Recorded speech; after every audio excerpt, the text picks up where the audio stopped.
रायगढ़। मुझे एक बात समझ में नहीं आती,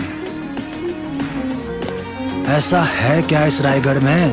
यहाँ की दीवारों से एक शान, एक कहानी, एक गरज सुनाई देती है। यह केवल एक किला नहीं, यह मराठा साम्राज्य का दिल है।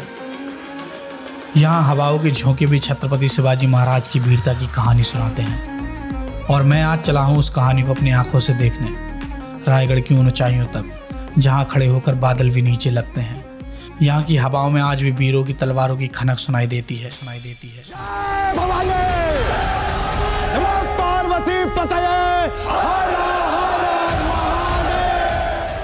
रायगढ़ सिर्फ एक इतिहास ही नहीं, ये गर्व है, ये जज्बा है। और इसीलिए मैं कहता हूँ, ऐसा कुछ तो है रायगढ़ में जो मुझे करीब 1300 किलोमीटर दूर बुंदेलखंड से महाराष्ट्र तक खींच लाया है। तो इसी के साथ मैं सब महरौलिया बुंदेलखंड वाला आज के इस ब्लॉग में आपका स्वागत करता हूँ, जहाँ मैं और मेरे दोस्त पूना से तामनी घाट होते हुए पहुँचे रायगढ़।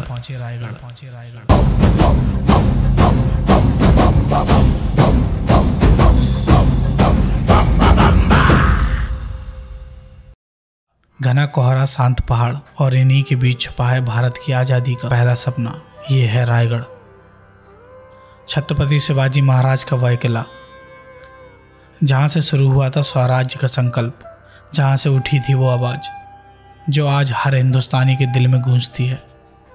इस किले तक पहुँचने के लिए करीब 1300 सीढ़ियाँ चढ़नी पड़ती हैं, लेकिन मैं रोपवे से गया। ऊंचाई पर चढ़ते हुए बादलों से टकराते वो कुछ पल, मानो कोई हमें उस समय में पीछे ले जा रहा हो, छत्रपति शिवाजी महाराज के दौर में। ये है महादरवाजा, किले का मुख्य द्वार, इतना विशाल और मजबूत कि दुश्मन की तोपें भी इसे झुका नहीं सकी। ये सिर्फ पत्थर नहीं है, ये उस राजा की दूरदर्शिता की निशानी है जो युद्ध से पहले बुद्धि से लड़ते थे।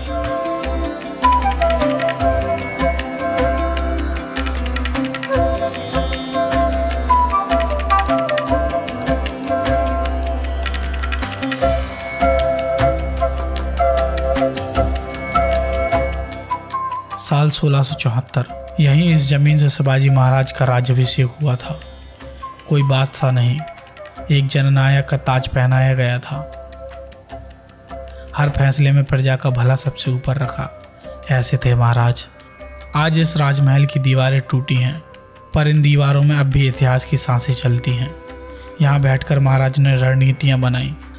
आज भी जब हवा दीवारों से टकराती है तो लगता है जैसे वो बातें कर रही हो। और ये है जगदीश्वर मंदिर। शिवाजी महाराज हर दिन यहाँ पूजा करते थे। इस मंदिर के ठीक सामने महाराज की समाधि है।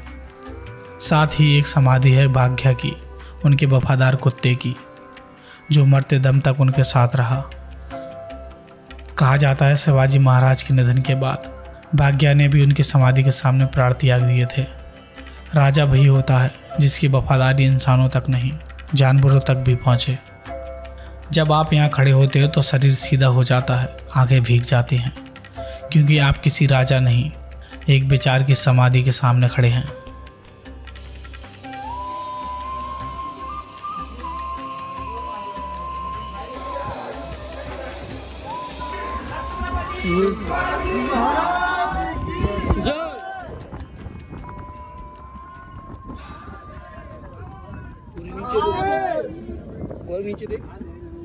रायगढ़ से नीचे उतरते वक्त मन भारी हो जाता है, क्योंकि ये कोई सैर नहीं थी।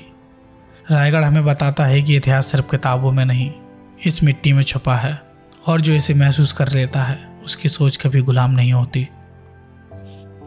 मैं सब महरौलिया बुंदेलखंड से चलकर आया था रायगढ़, लेकिन जाते जाते मेरे दिल में सिर्फ एक ही बात थी, रायगढ़ सिर्फ मराठों का नहीं बल्कि पूरे हिंदुस्तान का गौरव है। इसी के साथ इस ब्लॉग को यहीं पे एंड करते हैं। मिलते हैं अगली वीडियो में। जाने से पहले बोलो श्री छत्रपति शिवाजी महाराज की जय। फड़का कर रहा जो फड़कों का मैं ऐसे लग रहा है हमारे पंचों का ये कान सुन हां हो रहा है कान सुन हो रहा है। पहली बार नहीं बाल लगा